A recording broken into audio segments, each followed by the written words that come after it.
जब हम शादी के बारे में सोचते हैं तो शादियाँ बहुत ही महंगी दिखाई देती है और लगता है कि इतने पैसे कहाँ से आएंगे। और जो हमारे मध्यम परिवार है या फिर हम कह सकते हैं जो हमारे गरीब तबके के परिवार हैं, उनके लिए तो वो शादी है ना, एक खुशी की बजाय एक परेशानी, टेंशन या दिक्कत दिखाई देती है। लगता है बेटी की शादी कैसे होगी, तो ये सब परेशानियां, दिक्कतें ना हो, खुशियां खुशियों में ही रहे। तो इसीलिए हम लेकर आए हैं मंच प्रोग्राम गुड़गांव की आवाज़ रेडियो पे। नमस्कार दोस्तों, मैं हूं शर्मिला और आप सुन रहे हैं गुड़गांव की आवाज़ सामुदायिक रेडियो 107.8 मेगाहर्ट्ज़। और आज हमारे साथ प्रोग्राम में हैं राज सैनी जी। तो राज सैनी जी, बहुत बहुत स्वागत है गुड़गांव की आवाज़ रेडियो पे। आप सभी को नमस्कार जी। तो दोस्तों, मैं राज सैनी जी से आपको इसलिए मिलाना चाह रही हूँ कि मेरे को पता चला कि सामूहिक विवाह जो होते हैं उनमें भागीदार हैं राज सैनी जी। तो सवाल काफ़ी सारे थे मेरे मन में और कुछ हमारे श्रोता हैं जो कि सवाल करते हैं, जी बहुत गरीब बंदा हूँ, बेटी की शादी कैसे करूँ। अब मेरे पास इन सवालों के जवाब बस यही थे कि या तो आप कोर्ट मैरिज कर सकते हो या आर्य समाज में जाकर शादी कर सकते हो, लेकिन सामूहिक विवाह एक बहुत ही अच्छा ऑप्शन हो सकता है। हम चाह रहे थे कि क्यों ना खुशियों को खुशियाँ ही रहने दे और ये खुशियाँ सबके साथ मिल बांटकर अगर मनाई जाए तो और भी बढ़ सकती हैं। तो राज सैनी जी बताएं सर कि सामूहिक विवाह किसे कहा जाता है। सामूहिक विवाह एक ऐसा विवाह है जहां पर आप एक बेटी से ज्यादा, 2 बेटी, 10 बेटी, 21 बेटी और अभी देखा गया है कि 251 बेटियों तक का विवाह हुआ है, एक ही स्थान पर, एक खाने में, एक बारात में, एक बैंड में, जहां पर सभी बेटियों का विवाह हो जाए, उसे सामूहिक विवाह कहा जाता है। सिंपल वे में हम कह सकते हैं कि सामूहिक विवाह ऐसा है कि एक खर्चे में हम जहां एक बेटी का विवाह होता है वहां पे हम 10 बेटियों का विवाह कर सकते हैं। जी राज सैनी जी, तो सर आप बताएं कि किस तरह से इस विवाह को संपूर्ण कराते हैं आप, और कौन है जो सामूहिक विवाह है इसमें मतलब हिस्सा ले सकते हैं। देखिए, सामूहिक जहाँ पे नाम आ जाता है तो सिंपल सी बात है, सामूहिक प्रयास से ही सामूहिक कार्य होते हैं। अच्छा जी। और उसकी शुरुआत हम करते हैं लगभग, जैसे अब हमारा ये 23 मार्च का प्रोग्राम है जो गुरुग्राम में होगा, सामूहिक विवाह समारोह, तो उसके लिए हम 2 महीने पहले एक पब्लिश कर देते हैं कि हमारे यहाँ ये कार्य होगा। उससे पश्चात हमारे रजिस्ट्रेशन होने शुरू होते हैं, जहाँ पर बेटियों के हमारे पास नामांकन होते हैं, उनके पेपर आते हैं, उनके दस्तावेज आते हैं, हम उनकी एज वेरीफाई करते हैं जो कि गवर्नमेंट के द्वारा 18 और 21 की है, उसका रजिस्ट्रेशन करते हैं। रजिस्ट्रेशन के पश्चात हम उनका विवाह करते हैं। जी बहुत बढ़िया सर, बहुत ही अच्छे से बताया। राज सैनी जी, ये जानना चाहेंगे सर कि सामूहिक विवाह की पहल कहाँ से हुई और आप लोगों के मन में कैसे आया कि आपको ऐसे कार्यक्रम करने चाहिए। सामूहिक विवाह, मैं कहूँ कि विवाह, एक बेटी का विवाह जो कि एक पिता के लिए एक बहुत बड़ा सपना होता है, लेकिन आज जैसे हम मिलेनियम सिटी गुरुग्राम में बैठे हैं तो यहाँ पर हर पिता को अपना सपना साकार करना उसके लिए बहुत मुश्किल हो जाता है जी।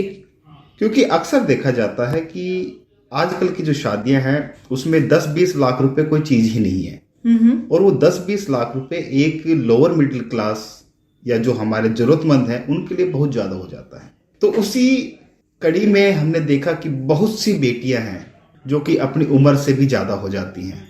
कई बेटियां तो हमने देखा है कि 30-30 साल की हो जाती हैं, लेकिन उनके पिता उनका विवाह नहीं कर पाते जी। क्योंकि उस विवाह करने के लिए कम से कम अगर 10-20 लाख भी ना करे, अगर हम सीमित साधनों से भी उनका विवाह करते हैं तो इस महंगाई के जमाने में कम से कम 5-10 लाख रुपए लग जाते हैं, जो कि एक गरीब पिता के पास नहीं है। बिल्कुल सही बात सर। जी जी, बिल्कुल सही कहा सर आपने कि बहुत सारे सपने होते हैं, लड़के हो या लड़की हो, कि काश मेरी भी शादी ऐसे तौर तरीके से की जाए या जल्दी से टाइम पे विवाह हो जाए। लेकिन होता क्या है कि जैसे अभी राज सैनी जी ने बताया कि पैसों के अभाव में वो सारे सपने हमें अपने मन के अंदर ही रखने पड़ जाते हैं, है ना। तो यहाँ पे सर जानना चाहेंगे कि अगर कोई जोड़ा सामूहिक कार्यक्रम में हिस्सा लेना चाहता है तो कैसे ले सकता है, क्या प्रक्रिया होगी इसकी।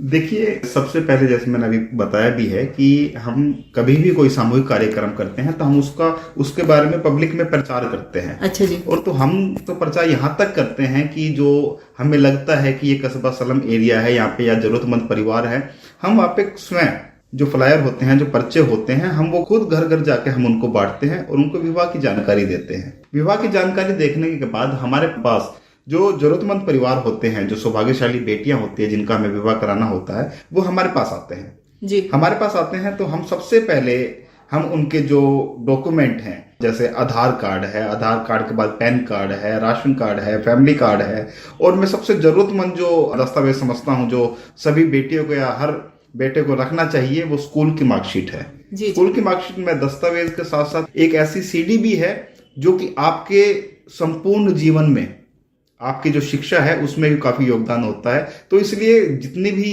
एनजीओ हैं या संस्थाएं हैं वो स्कूल के सर्टिफिकेट को तो कंपलसरी करते हैं, क्योंकि स्कूल के सर्टिफिकेट से एक लालच भी आएगा, जो हमारी युवा पीढ़ी है वो पढ़ने की ओर भी ध्यान देंगी, वो पढ़ेंगी भी। तो सबसे पहले हमारा रजिस्ट्रेशन होता है। रजिस्ट्रेशन होने के पश्चात हम उनके माता पिता को बुलाते हैं, क्योंकि हमारी भी एक सामाजिक संस्था है, तो हम उस सामाजिक संस्था में कोई असामाजिक कार्य करना नहीं चाहते जिसमें माता पिता की सहमति ना हो। हालांकि कानून के द्वारा 18 साल 21 साल होने के पश्चात बच्चे खुद अपना विवाह कर सकते हैं, लेकिन हम ये चाहते हैं कि माता पिता की सहमति से जो परिवार बसता है वो सदैव ही संपन्न रहता है। तो उसके पश्चात माता पिता के डॉक्यूमेंट भी लिए जाते हैं और रजिस्ट्रेशन किया जाता है, और हर डॉक्यूमेंट पे माता पिता के हस्ताक्षर, बेटी की तरफ से भी और बेटे की तरफ से दोनों के माता पिता आते हैं, वो प्रॉपर हस्ताक्षर करते हैं, अपने थंब से जो अंगूठे के निशान लगाते हैं वो होते हैं। और उसके पश्चात जो भी हमारा टारगेट होता है 10, 20, 50 जितनी बेटियों का विवाह करने का हमारा टारगेट होता है, हम उसको कंप्लीट करते हैं। और उसके पश्चात हम सभी के सभी बेटियों को बुलाते हैं। सभी बेटियां आ जाती हैं, उधर से बेटे आ जाते हैं, उनके परिवार के लोग आ जाते हैं। फिर हम एक समारोह करते हैं, लहंगा वितरण समारोह। अच्छा। हाँ, लहंगा वितरण समारोह एक ऐसा समारोह है जिसमें हम शादी से लगभग 10 दिन पहले या 15 दिन पहले जो हमारी बेटियां हैं हम उनको लहंगा दे देते हैं। अच्छा, लहंगा देके वो उससे अपनी तरफ से वो श्रृंगार कर सकते हैं, अपने फिटिंग के हिसाब से उनको देते हैं, क्योंकि ये शादी का जोड़ा शादी के सपने से भी एक बड़ा सपना होता है। बिल्कुल सही क्योंकि बात है। हर पिता का सपना होता है कि मेरी बिटिया शादी के जोड़े में कैसी लगेगी, तो उसमें हम कोई कॉम्प्रोमाइज नहीं करते। हम अच्छे से अच्छा अपनी पसंद से लहंगा लाते हैं और उन बिटिया को पहले ही दे देते हैं। और इस बार तो ऐसा हुआ कि हम 4-5 लहंगे एक्स्ट्रा लेकर आए थे, तो कई बेटियां ने कहा कि अंकल ये वाला नहीं, भैया ये वाला नहीं, दूसरा दे दो। तो उसमें भी कोई वो नहीं, क्योंकि हमारा मानना है कि ये बिटिया गरीब नहीं है, ये बिटिया गरीब नहीं है, ये जरूरतमंद नहीं है, ये समय की अव्यवस्था है, समय की कुछ मार हो जाती है कि इनका बेटियों का समय पर विवाह नहीं हो पाता। और समय पे विवाह ना होना एक बेटी ही जानती है कि जिस बेटी का समय पे विवाह ना हो उसको समाज किस नजर से देखता है।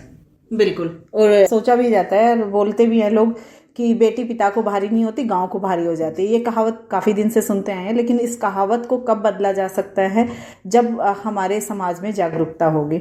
यहाँ पे राज सैनी जी जानना चाहेंगे कि कार्यक्रम में जो जोड़े आते हैं उनके लिए क्या क्या सुविधाएं उपलब्ध होती है, और जो आपने अभी बताया कि पहले से ही सोच लिया जाता है कि इतनी लड़कियों की शादी, तो ये डिसीजन कौन लेता है कि इतनी लड़कियों की शादी और इस तारीख को होगी?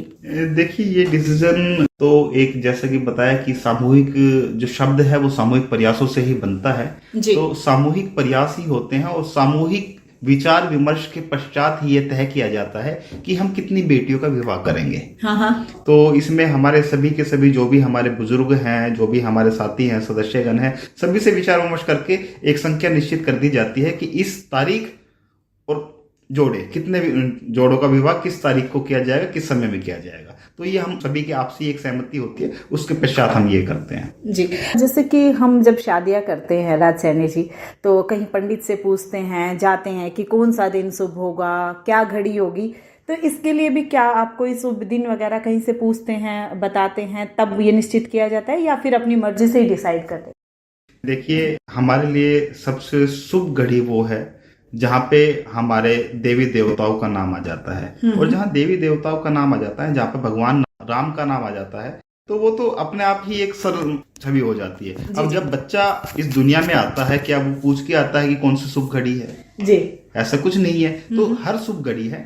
हम जितने भी इस सदस्य इस संस्था से जुड़े हैं, सारे के सारे वर्किंग हैं, तो हमें भी एक समय की बहुत ज्यादा शॉर्टेज होती है कि अपने कार्य रूपरेखा, जो हमारी रूपरेखा है, जिस हिसाब से हम कार्य करते हैं, उसके दौरान हमें सामाजिक कार्य करने होते हैं। तो हम इन सारी चीजों को छोड़ते हुए कि भाई शुभ दिन क्या है, शुभ घड़ी क्या है, हम उनको छोड़ते हुए हम एक रविवार का दिन लेते हैं, जिस दिन लगभग सभी की छुट्टी होती है। और उस रविवार की छुट्टी के दिन का सदुपयोग करते हुए हम इस नेक कार्य को करते हैं। बहुत बढ़िया सर, बहुत बढ़िया। यहाँ पे जानना चाहेंगे कि क्या शुरुआत की जाती है कि अगर एक जोड़ा है जो कोई चाहता है कि मेरी बेटी की या मेरे बेटे की शादी हो जाए, तो उसके लिए सबसे पहली प्रक्रिया क्या होगी अगर उन्हें पता चलता है कि इस दिन और इस महीने में शादी होने वाली है? देखिए, उसके लिए सबसे पहले आप सभी से मैं आपके चैनल के माध्यम से गुजारिश करूंगा कि आपको कोई भी सामाजिक या सरकारी सुविधाओं का लाभ उठाना है तो सबसे पहले जो आपके दस्तावेज हैं आप उनको पूर्ण कीजिए। क्योंकि कोई भी सामाजिक संस्था हो या गैर सरकारी संगठन हो या सरकारी संगठन हो, सभी के लिए आपको दस्तावेज की जरूरत होती है। तो हम भी जो दस्तावेज हैं पहले सबसे पहले रजिस्ट्रेशन करते हैं। रजिस्ट्रेशन करने के पश्चात उनका विवाह करते हैं और इन दोनों की कड़ियों में सबसे ज्यादा जरूरी है दस्तावेज। दस्तावेज होंगे तो आपका विवाह हो जाएगा। और विवाह के लिए जो दस्तावेज होते हैं हम वो आपको पहले ही बता देते हैं, जिसमें जनरली आपके कम से कम 3 आईडी होती हैं। एक आधार तो कंपलसरी होता ही होता है, उसके बाद एक आपकी डेट ऑफ बर्थ के लिए आपका मार्कशीट हो, पैन कार्ड हो, राशन कार्ड हो या फैमिली कार्ड हो, ये होना जरूरी है। और इसी के साथ साथ आपके माता पिता की सहमति का होना जरूरी है। क्योंकि हम जो कार्य कर रहे हैं अभी, जैसे मैडम ने बताया था कि भाई आर्य समाज कोर्ट, ये अच्छे मार्ग हैं शादी करने के लिए, एक गृहस्थ जीवन बसाने के लिए। जो मंत्र उच्चारण के साथ जो विवाह होता है उसी को हम 7 जन्मों के रिश्तों का बंधन कहते हैं और इसी को हम इसको संपूर्ण मानते हैं। और यही हमारा प्रयास है, सनातन को आगे बढ़ाते हुए, एक माता पिता को साथ रखते हुए हमारी जो आने वाली पीढ़ी है वो भी आगे हमारे इसी तरीके से सनातन को आगे बढ़ाते रहे और उनका जीवन भी खुशहाल बना रहे। जी दोस्तों, आप सुने हैं गुड़गांव की आवाज सामुदायिक रेडियो 107.8 मेगाहर्ट्ज और प्रोग्राम चल रहा है मंच। मैं हूं शर्मिला, हमारे साथ प्रोग्राम में हैं राज सैनी जी और आज हम प्रोग्राम में बात कर रहे हैं सामूहिक विवाह के बारे में। तो यहाँ पे राज सैनी जी, अगला सवाल यही होगा कि जैसे मान लीजिए किसी के पास डॉक्यूमेंट्स है और बेटी की शादी करनी है, तो फिर लड़का कौन ढूंढेगा? क्या इसके लिए भी जो आपके संस्था के लोग हैं वो कुछ प्रयास करते हैं या क्या होता है? देखिए, जैसा कि मैंने बताया कि शादी सबसे बड़ा सपना है एक माँ बाप का जी। और अगर सपना माँ बाप का है तो उसको सपने को साकार करने का भी पूर्ण अधिकार है उनके माँ बाप का। तो जो बेटी के लिए रिश्ता है वो उनके माता पिता ढूंढे और शादी के लिए हम उनके भाई हैं, हम उनका परिवार हैं, हम उनके साथ हैं। और हमारे यहाँ जो शादी भी होती है उसमें सिर्फ और सिर्फ हम उस शादी का खर्चा वहन कर रहे हैं। सपना साकार एक पिता ही अपना कर रहा है, एक माँ ही अपना कर रही है। क्योंकि हमारे यहाँ जो विवाह होता है वो पूर्ण रीति रिवाज के साथ होता है। हमारे यहाँ एक जो सामूहिक विवाह होता है वहां पे हम एक पंडाल दे देते हैं जी, 20 बाय 20 का जैसे पंडाल है। तो उस पंडाल में संस्था का कोई इंटरफियर नहीं होता। उस पंडाल में बेटा बेटी, उनके माता पिता और संस्था की तरफ से दोनों परिवार में 21 बंदों के जो रिश्तेदार होते हैं उनको बुलाने की अनुमति होती है। अगर ज्यादा भी हो जाए तो कोई वो नहीं होता। तो विवाह करना है एक बेटी के बाप का सपना है और उस सपने के बीच में हम नहीं आते। हमारा सिर्फ इतना सौभाग्य है कि एक परिवार ने हमें इतना सौभाग्य दिया कि हम उसकी बेटी के विवाह का खर्चा वहन कर रहे हैं। जी, बहुत बढ़िया सर, बहुत ही अच्छे से बताया आपने राज सैनी जी। यहाँ पे सर जो ये आपने बताया डॉक्यूमेंट्स होने चाहिए अपने पास में, तो ये डॉक्यूमेंट्स कितने दिन पहले आप तक पहुंचाए जाएं और ये डॉक्यूमेंट्स देने के लिए कहाँ पे आना पड़ेगा? जो हमारे श्रोता सुन रहे हैं, हो सकता है उनके भी कुछ सपने रहे हो अपने बेटे को या अपनी बेटी को लेकर, उन्होंने रिश्ते तय कर रखे हो लेकिन शादी का खर्चा नहीं उठा पा रहे हो, तो कैसे आपसे संपर्क किया जा सकता है? ऑनलाइन, ऑफलाइन या कोई फोन नंबर होगा जिससे कि आप तक पहुंच जाएं और सामूहिक विवाह में भाग ले पाएं? देखिए, आधुनिक जमाना है, सोशल मीडिया का जमाना है और इस जमाने में इंसान को परेशान होने की जरूरत नहीं। हम हर जरूरतमंद के साथ, हर बेटी के भाई बनने के लिए सदैव तैयार रहते हैं। और इसके लिए आप हमारा व्हाट्सएप नंबर है या फिर ईमेल आईडी है या हमारी वेबसाइट है, वहां पर आप अपने डॉक्यूमेंट डाल दीजिए और उसके बाद हमें फ़ोन कर लीजिए। हमारे यहाँ पे साल में एक बार सामूहिक विवाह होता है और ऐसा नहीं कि हमारे ही होता है। अब तो शहर में देखते जा रहे हैं कि आर्य समाज में भी काफ़ी विवाह होते हैं, मंदिरों में सामूहिक विवाह करने लग गए। लेकिन अगर आप हमारे पास कोई दस्तावेज भेजते हैं तो हम उसकी जानकारी अन्य जो हमारे संस्थाएं हैं हम उनको देके आपका विवाह कराने की पूर्ण जिम्मेदारी हमारी है। जी, तो सर आप नंबर बता दीजिए जो हमारे श्रोता है वो नोट कर पाएंगे, और नहीं नोट कर पाए तो गुड़गांव की आवाज़ से लेंगे। सबसे अच्छा माध्यम तो गुरुग्राम की आवाज़ ही है, क्योंकि ये वो माध्यम है जिससे हमारी आवाज़ भी आप तक पहुंच रही है। तो उसके लिए आप हमारी जो फेसबुक आईडी है वो Swastik for nature, Swastik for nature है, और दूसरा जो हमारा व्हाट्सएप नंबर है 9711700550 है, और जो हमारी ईमेल आईडी है वो भी swastikfornature@gmail.com। आप इन सभी साधनों पे अपने दस्तावेज भेज सकते हैं, और दस्तावेज के बाद आप हमारा इसी नंबर पे संपर्क भी कर सकते हैं, जिसमें हम सदैव आपके सुरक्षा के लिए, आपकी सेवा के लिए तैयार हैं। बहुत बढ़िया सर। तो सर ये डॉक्यूमेंट्स हमने जमा किए आपके पास में और ये डॉक्यूमेंट्स पहुंच गए, तो बाद में कौन सी प्रक्रिया है जो शुरू होती है जो दूल्हा दुल्हन है उनके लिए? रजिस्ट्रेशन के डॉक्यूमेंट आने के पश्चात हम सबसे पहले डॉक्यूमेंट चेक करते हैं, और डॉक्यूमेंट में जो चेक करने वाली बात है वो आपकी डेट ऑफ बर्थ है, आपके माता पिता का नाम वेरीफाई करते हैं, क्योंकि इस समाज के क्षेत्र में हर तरह के लोग होते हैं, सामाजिक भी होते हैं, असामाजिक भी होते हैं। कई बार तो ऐसा भी हो जाता है कि सामान के लालच में लोग बाग दोबारा से आ जाते हैं, तो हमें सबसे पहले आपके डॉक्यूमेंट देखते हैं, उनको डॉक्यूमेंट को वेरीफाई करते हैं। आजकल स्कैनर हर एक मोबाइल में होता है, तो मोबाइल के माध्यम से हमें पता लग जाता है कि ये डॉक्यूमेंट असली हैं कि नकली हैं जी। अगर आपके डॉक्यूमेंट बिल्कुल असली हैं तो हम आपको कॉल करते हैं, कॉल करके हम आपको बुलाते हैं और आपके पंजीकरण की जो मैंने क्रिया आपको बताई है वो सारी की सारी पूर्ण करते हैं, और उसके पश्चात आपको विवाह की तिथि बता देते हैं। जी। तो सर जैसे आपने बताया दूल्हा दुल्हन दोनों आएंगे, उनके माता पिता आएंगे, 21 बंदे उनके परिवार वाले भी आ सकते हैं, तो इसमें कितने दिन पहले, कितने घंटे पहले आया जाता है, और क्या इनके लिए कुछ दिन पहले उनको पता चल जाता है कि इस दिन का आपने सामूहिक विवाह फिक्स किया है, तो परिवार वालों को कितने दिन पहले आप बता देते हैं ये सब? देखिए, जैसे इस बार जो विवाह है वो 23 मार्च का है, लेकिन जो हमने उसकी सूचना, पब्लिक सूचना हमने जो दे दी थी वो हमने दिसंबर में ही दे दी थी, तो लगभग हमें 3 महीने का समय मिल जाता है।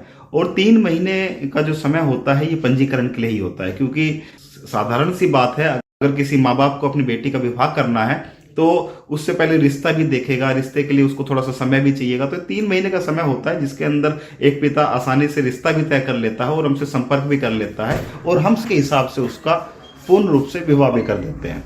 जी। यहाँ पे राजसैनी जी, जो परिवार के सदस्य आते हैं, जो जोड़े आते हैं, दूल्हा दुल्हन आते हैं, तो क्या कुछ उनको उपहार में भेंट भी दिया जाता है? जैसे आपने बताया कि लड़की को तो लहंगा दिया जाता है, फिर लड़के की ड्रेस का क्या? देखिए, हम जो परिजन हैं, हम जो परिवार हैं, हम वो बेटी के हैं। अच्छा। हम बेटी के भाई हैं, बेटी के पिता हैं, तो हम जो विवाह कर रहे हैं वो बेटी का कर रहे हैं जी।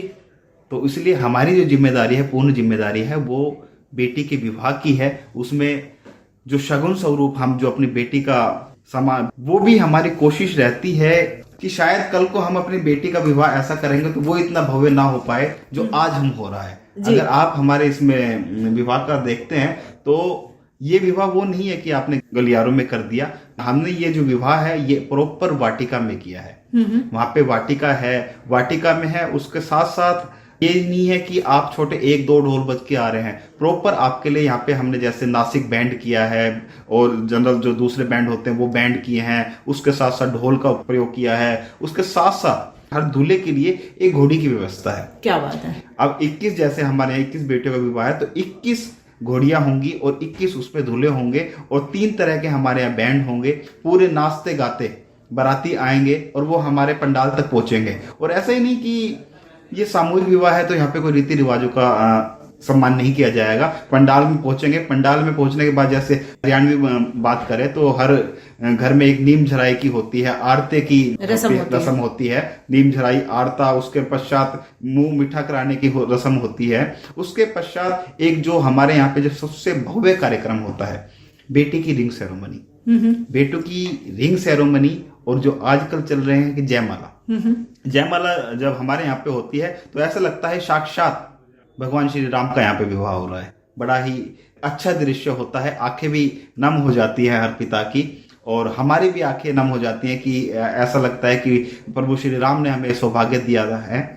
तो मैं तो कहता हूँ कि जरूरतमंद ही नहीं, हर परिवार को, हर एक हाई रिच फैमिली को, हर एक मिडिल क्लास फैमिली को ऐसे समारोह में जरूर आना चाहिए, क्योंकि यहाँ पे आके आपको पता लगता है कि जब एक बेटी के बाप का सपना पूरा होता है तो उसकी आंखों में जो नमी है उसकी अहमियत क्या होती है। एक हाई रिच परिवार के बंदों को पता लगता है कि एक बेटी का जब विवाह होता है तो उस समाज की क्या व्यवस्था होती है। अब तो क्या है, हाई रिच फैमिली में जो विवाह होते हैं वो लग्जरी गाड़ियां होती हैं, बड़े मिष्ठान बनाते हैं, तो उनकी अब जैसे कई शादियों में देखा जाता है, एक शादी में जनरली अब तो साधारण तौर पे 2,000 रुपये प्लेट मिलने लग गई, नहीं तो अब 10,000 की प्लेट आ रही है। अब 10,000 की प्लेट में अगर हमारे जैसा है हो तो हम तो कम से कम 10,000 के 100 बंदों को जिमा दें। हाँ जी। लेकिन जो हाई रिच फैमिली है वो 10,000 की एक प्लेट कर रही है, तो उस जो प्लेट है जो वहां पे खाने वाले हैं उनको उस खाने की कदर नहीं है, लेकिन जो हमारे यहाँ पे जो खाने वाला है, एक एक चावल के कण की कदर प्रत्येक बराती को है। बहुत बढ़िया सर, बहुत ही अच्छे से बताया। अब यहाँ पे मैं बात करूँ राज सैनी जी की, जब लड़कियां विदा होती है तो कुछ ना कुछ उपहार भेंट में दिए जाते हैं, तो क्या सामूहिक विवाह में भी जो लड़कियां विदा होगी वहां से अपने सपनों को लेकर, तो क्या उनको भी कोई उपहार भेंट में दिए जाते हैं? देखिए, मैं शुरू से ही बता रहा हूँ कि हर बेटी के जो बाप का सपना है वो हम पूर्ण कर रहे हैं। तो जब बेटी की विवाह होती है तो उसको गृहस्थ जीवन बसाने के लिए हम वो हर सामान देते हैं जिसको एक गृहस्थ जीवन बसाने के लिए जरूरत होती है, चाहे वो आपका रसोई का सामान हो, चाहे वो आपका बेटियों के रखने के लिए कपड़े हों, पहनने के लिए कपड़े हों। और इतना ही नहीं, हम तो पूर्ण सनातन के हिसाब से चलते हैं, पूर्ण हिंदू रीति रिवाज के हिसाब से चलते हैं। हम तो बेटी के साथ साथ जो बेटी के सास ससुर होते हैं उनका भी पूर्ण मान सम्मान करते हैं। तो सम्मान के तौर पे जो एक बेटी की उम्मीद से ज्यादा संस्था सम्मान दे देती है। तो यही है सर। तो राज सैनी जी, अगला सवाल सर ये होगा कि क्या इसके लिए कोई पंजीकरण राशि भी होती है क्या? देखिए, पंजीकरण राशि बिल्कुल होती है। इसमें हमारी तरफ से जो बेटी का पंजीकरण और बेटे की जो पंजीकरण होती है वो 2100 रुपए होती है। 2100 रुपए बेटी की तरफ से, 2100 रुपए लड़के वालों की तरफ से। अच्छा। लेकिन जो बेटी की जो राशि होती है, जो हम उनसे 2100 रुपए लेते हैं, वो अपनी तरफ से शगुन के रूप में 1100 लगाएं, 2100 लगाएं, 5100 लगाएं, वो हम जोड़ के बेटी को बाद में चेक के रूप में उसके खाते में डला देते हैं। अच्छा जी, बहुत बढ़िया सर, बहुत बढ़िया।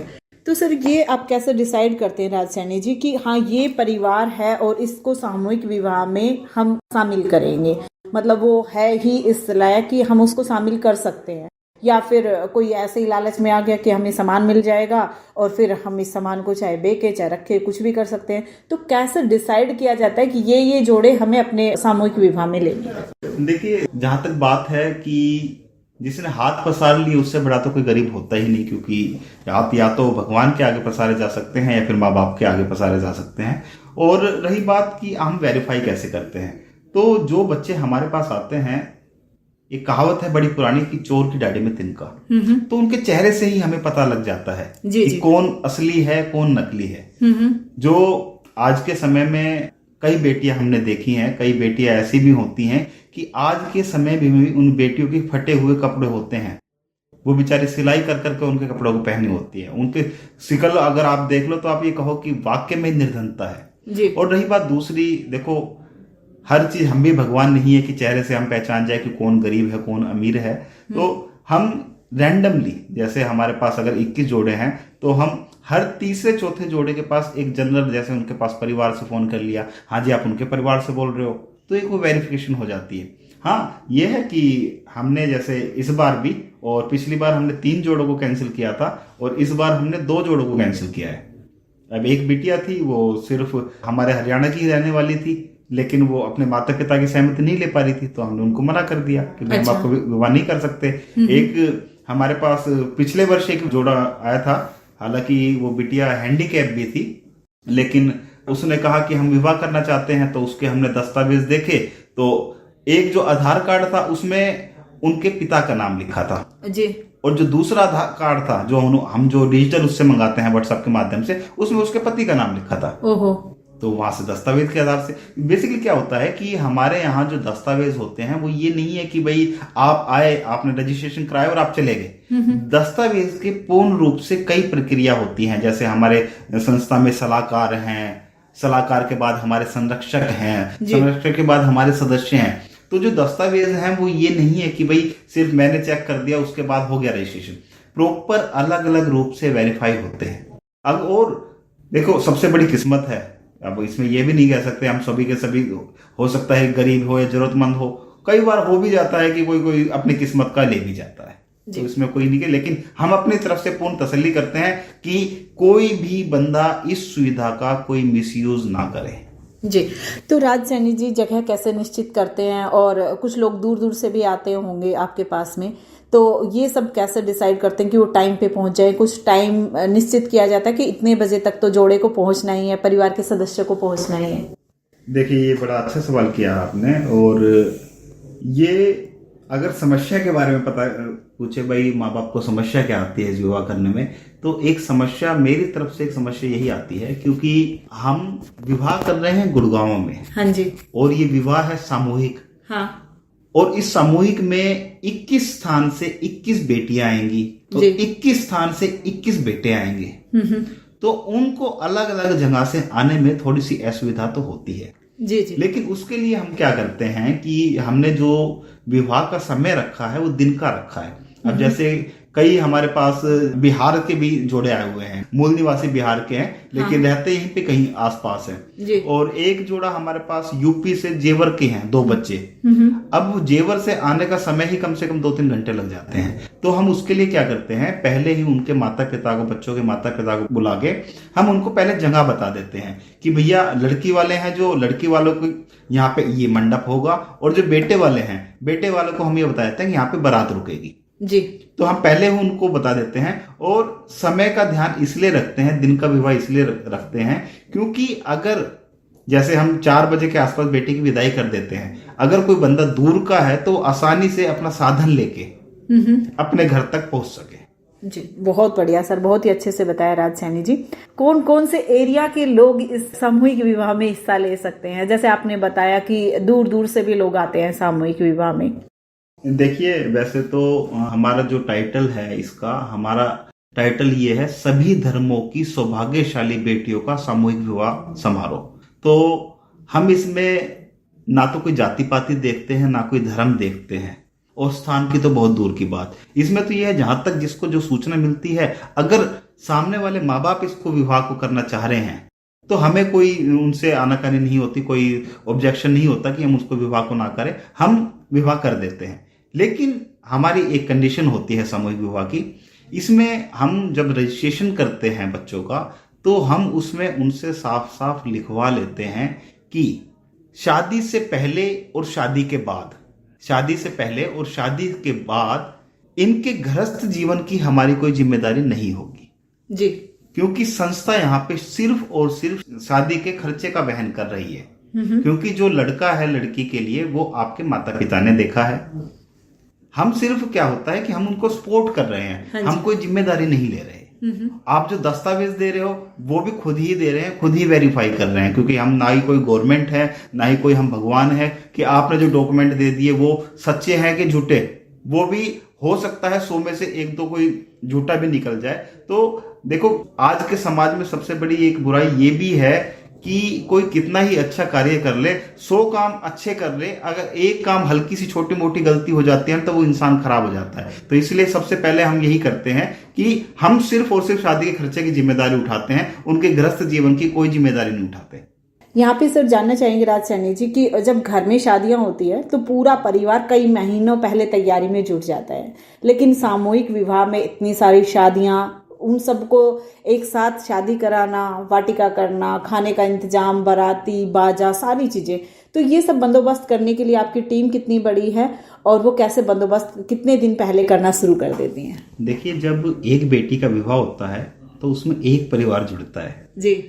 यहाँ पे सामूहिक विवाह हो रहा है तो यहाँ पे परिवार नहीं समाज जुड़ जाता है। अच्छा जी। और जब समाज जुड़ जाता है ना, तो बड़े से बड़े मुश्किल कार्य भी ऐसे सफल लगते हैं जैसे कुछ कार्य ही नहीं। अब सच पूछो तो मैं अभी आपके सामने अपने कार्यालय में बैठा हूँ, लेकिन पूरी टीम विवाह की तैयारी कर रही है।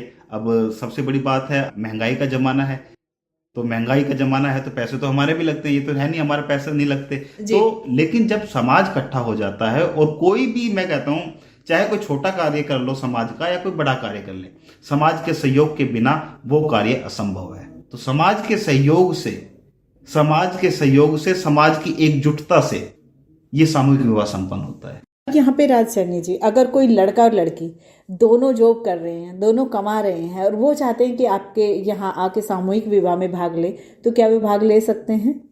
देखिए, आप तो एक लड़के और लड़की की बात कर रहे हैं। आज के समय में क्या है, एक इंसान सुबह उठता है, वो सबसे पहले अखबार बेचता है, फिर उसके बाद वो बेचारा ऑफिस जाता है, शाम को आके वो पार्ट टाइम जॉब करता है, उसके पश्चात भी घर नहीं चल पाता। ये महंगाई है। हाँ। और जहां तक बात है अशिक्षित लोगों का कि किसी फैक्ट्री में काम करने की, तो बेशक से ऊपर से जो ठेकेदार हैं वो या फैक्ट्री के जो मालिक हैं वो ऊपर से आपको बेशक से आपको सरकार के हिसाब से जो आपकी पे है वो दे देते हो, लेकिन नीचे आपको वो आय नहीं मिल पाती।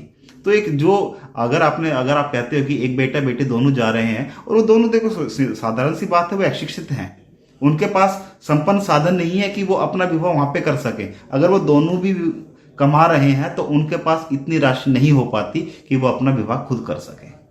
बिल्कुल, जैसे सर आपने कहा कि एक नॉर्मल सी शादी में अगर मीडियम परिवार शादी करता है तो 20-25 लाख रुपए लग जाते हैं, और मेरे को नहीं लगता कि 20-25 लाख वो बच्चे अपने पास जमा कर पाते हैं या अपने सपनों को पूरा कर पाते हैं। तो कहीं ना कहीं अगर सामूहिक विवाह में उनकी शादी हो जाए तो उनकी खुशियों को पूरा किया जाए। सर लास्ट सवाल ये होगा आज के प्रोग्राम का, जो ये इतना पैसा जो लगता है सामूहिक विवाह में, तो ये सब कैसे इकट्ठा करते हो और कैसे मतलब इन सारी चीजों की जो परेशानियां हैं, दिक्कतें हैं, उनको दूर करके और लोगों के सपनों को पूरा कर? बहुत अच्छा सवाल है। और जैसे ही आप ये सवाल पूछ रहे हो तो मन में एक बहुत पुरानी बात याद आ गई कि 2020 में हमने ये युवाओं की टोलियों ने ठाना था कि हम ऐसे ऐसे अपनी बहनों का विवाह करेंगे। तो वो हमारा पहला अभ्यास था, पहला प्रयास था कि बहुत ज्यादा चाव था। तो हम क्या है, हम सरहोल गांव में चले गए। सरहोल गांव में जाते हैं, हम पर्चे बांट रहे थे तो एक बूढ़ी सी ताई आई, बोली बेटा बेटा क्या करो सो? मैं कहता ये ऐसे ऐसे भाना का ब्याह करे ऐसे जी। बोली बेटा रुको। अब हम बूढ़ी माँ थी और हमारा कर्तव्य है बड़ों बुजुर्ग का मान सम्मान करना। हम वहाँ पे रुक गए, 5 मिनट हो गए, 10 मिनट हो गए। दादी आई, बूढ़ी माँ आई और आके बिल्कुल गड़ा सड़ा सा एक 50 का नोट और उसने बिल्कुल गुत्थी बना के मेरे हाथ में दे दिया। बोला बेटा ये बेटियों के ब्याह में मेरी तरफ से सहयोग है। तो देखिए सहयोग ही होता है और ये सामूहिक रूप से सहयोग होता है। कोई 100 देता है, कोई 500 देता है, तो कोई 1000 देता है। इस तरीके से सभी बहनों का विवाह हो जाता है। तो सामूहिक प्रयास, सामूहिक सहयोग के माध्यम से ही सामूहिक विवाह संपन्न हो पाते हैं। देखिए जहां तक बात है डिस्काउंट की, तो जो हम बेटियों को सामान देते हैं अगर वो आप खुद खरीदने जाते हैं तो वो मिनिमम टू मिनिमम आपको 2 लाख रुपए का पड़ता है। लेकिन अगर हम उसको एक संस्था के नाम से बताते हैं कि हम जरूरतमंद बेटियों का विवाह कर रहे हैं, तो मेरे ख्याल से वो जो सामान आपको जो 2 लाख रुपए के आसपास पड़ता है वो हमें मैक्सिमम टू मैक्सिमम 1.5 लाख के आसपास पड़ जाता है। तो सहयोग तो हर एक इंसान का है। जो दुकानदार होता है वो उसमें मार्जिन छोड़ देता है। अभी जैसे मैं पिछले ही हफ्ते कुछ मन में ख्याल आ रहा था, ज्यादा ही थोड़ा सा मन से मर्मिक सा हो गया था कि क्यों ना अपने बेटियों को स्कूटर दिया जाए। अच्छा। मेरे पास खुद इलेक्ट्रिक व्हीकल में यूज करता हूँ, तो मैं इलेक्ट्रिक स्कूटर की सर्विस कराने के लिए गया था। तो मैंने भैया से पूछा, मैं कहा भैया ये स्कूटर कितने का पड़ जाएगा? बोलो भैया क्या हुआ? मैं कहा भैया ऐसे ऐसे मैं बेटियों को स्कूटर देना चाह रहा हूँ। तो बोला भैया ऐसा है, मैं डिस्ट्रीब्यूटर हूँ और जिस कंपनी से ये आता है उस कंपनी के मालिक से मैं बात कर लूंगा। जो स्कूटर आपको 70,000 रुपए का मार्केट में पड़ेगा वो स्कूटर मैं आपको 35,000 रुपए का दे दूंगा। क्या बात है, सहयोग है, सहयोग से ही सारी व्यवस्था बनती है। तो सामाजिक सहयोग से ही ऐसे कार्य होते हैं। जी बहुत अच्छा सर, बहुत ही अच्छे से बताया आपने राज सैनी जी, और बहुत ही अच्छा लगा आपसे बात करके और सामूहिक विवाह के बारे में ये सब जानकारियां लेके। बहुत बहुत धन्यवाद सर। आप ऐसे ही सामूहिक विवाह कराते रहें, सक्सेस होते रहें, सब लड़कियों के, माता पिता के, लड़कों के सपने पूरे होते रहें, खुशियां सबकी जिंदगी में आए, इसी दुआ के साथ आपसे विदा लेते हैं। Thank you sir. जय श्री राम जी। दोस्तों आप सुन रहे थे गुड़गांव की आवाज सामुदायिक रेडियो 107.8 मेगाहर्ट्ज और प्रोग्राम चल रहा था मंच। और आज के प्रोग्राम में हमारे साथ थे राज सैनी जी और हम बात कर रहे थे सामूहिक विवाह के बारे में। तो अगर आपको भी कुछ खास जानकारी चाहिए तो आप गुड़गांव की आवाज रेडियो के व्हाट्सएप नंबर पे अपना मैसेज छोड़ सकते हैं या अपना सवाल छोड़ सकते हैं। नंबर होगा 9958941408 यानी कि 9958941408। तो अभी फिलहाल के लिए मैं शर्मिला चलती हूँ, लेकिन आप कहीं मत जाइए, सुनते रहिए गुड़गांव की आवाज सामुदायिक रेडियो 107.8 मेगाहर्ट्ज। आपकी आवाज, आपका रेडियो। नमस्कार।